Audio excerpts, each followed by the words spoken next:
আমার উম্মত আগুনটা রাখতে সম্ভব, আমার উম্মত আগুনটা হাতের মধ্যে রাখবে, তাদের কষ্ট হবে না, কিন্তু ঈমান রাখতে অনেক কষ্ট হয়ে যাবে। কথা বলেন ঠিক না? আমার মনে হয় সেই সময়টা চলে আসছে ভাই। ঈমান, আমাদের ঈমান এত পরিমাণ দুর্বল, শয়তানের একটু ঢোকার কারণে আমাদের জীবনটা, আমাদের ঈমানটা একটুর মধ্যে তছনছ করে ফেলতেছে। কথা বলেন ঠিক না? ঠিক। এই জন্য শয়তানের ধোঁকায় পড়া যাবে না। আমি তো বলছি ভাই, আপনি যাই কিছু করেন না কেন, মসজিদ আসেন। মসজিদ আসা ছাড়া কোনোদিন ঈমান পরিপূর্ণ হবে। একজন নামাজ মানুষকে বিভিন্ন প্রকার খারাপ কাজ, বেহায়াপনা, ফায়সা কাজ থেকে হেফাজত করতে পারে। নামাজ ছাড়া আপনি যেই অলির বাবার দরবারে যান না কেন, আপনি হাজার হাজার টাকা দান করেন না কেন, এই নামাজ ছাড়া কোনোদিন আপনি খাঁটি মুসলিম হতে পারবেন না। এই নামাজ ছাড়া কোনোদিন আপনি ভালো হতে পারবেন না। কথা বলেন ঠিক না বেঠিক? এই উপস্থিতি, একবার হযরতে আবু হুরায়রা রাদিয়াল্লাহু তাআলা আনহু, হুজুরে পাক সাল্লাল্লাহু আলাইহি সাল্লাম মসজিদে নববীর ভিতরে বসে আছেন। হযরতে আবু হুরায়রা রাদিয়াল্লাহু তাআলা আনহু হুজুরে পাক সাল্লাল্লাহু আলাইহি সাল্লামের কাছে গিয়ে বসলেন, বলেন, ইয়া রাসূলুল্লাহ, আসসালামু আলাইকুম। ইয়া রাসূলুল্লাহ, ইয়া হাবিবাল্লাহ, আমি আপনাকে একটি কথা বলতে চাই। রাসূলুল্লাহ সাল্লাল্লাহু আলাইহি সাল্লাম বলে দিলেন, আবু হুরায়রা, তোমার কি কথা তুমি বলো।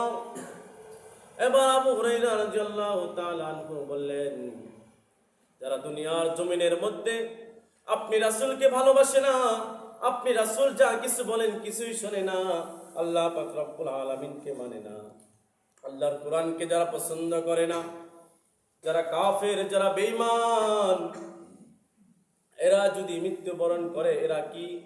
রাসূলুল্লাহ সাল্লাল্লাহু আলাইহি সাল্লাম তার পবিত্র জবান দিয়ে বললেন, যারা কোরআন মানে না, ইসলাম মানে না, রাসূল মানে না, কোরআনকে অবমাননা করে, এরা যদি মৃত্যুবরণ করে, এরা হচ্ছে জাহান্নামী। ও ফারিকুম ফিল সাঈর, এরা হচ্ছে জাহান্নামী বান্দা।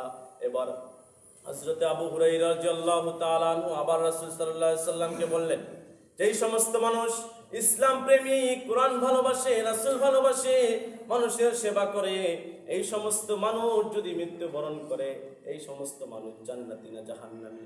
রাসূলুল্লাহ সাল্লাল্লাহু আলাইহি সাল্লাম বললেন, এরা হচ্ছে জান্নাতি। বলি সুবহানাল্লাহ। এরা হচ্ছে জান্নাতি, ফারিকুম ফিল জান্নাহ, এদের স্থান হচ্ছে জান্নাতে।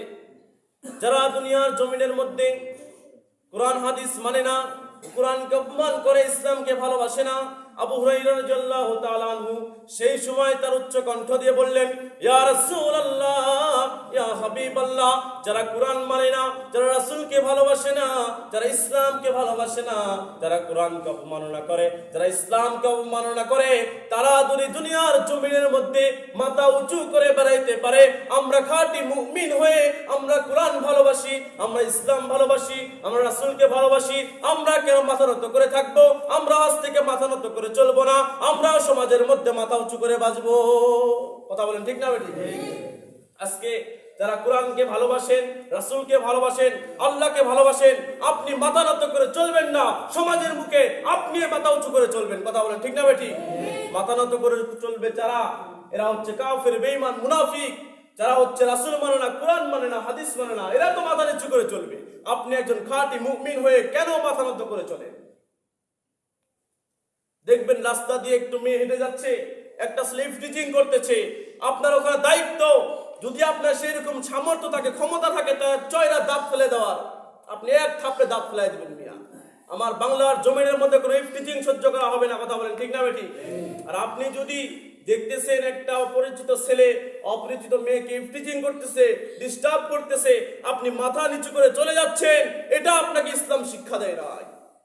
কথা বলেন না কেন?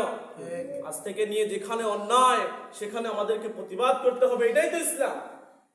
আপনি অন্যায় দেখলেন, অন্যায়ের প্রতিবাদ করলেন না, এটা ইসলাম নয়। অন্যায় দেখে অন্যায়ের প্রতিবাদ করতে হবে। আপনার যতটুকু সামর্থ্য আছে ততটুকু দিয়ে করেন।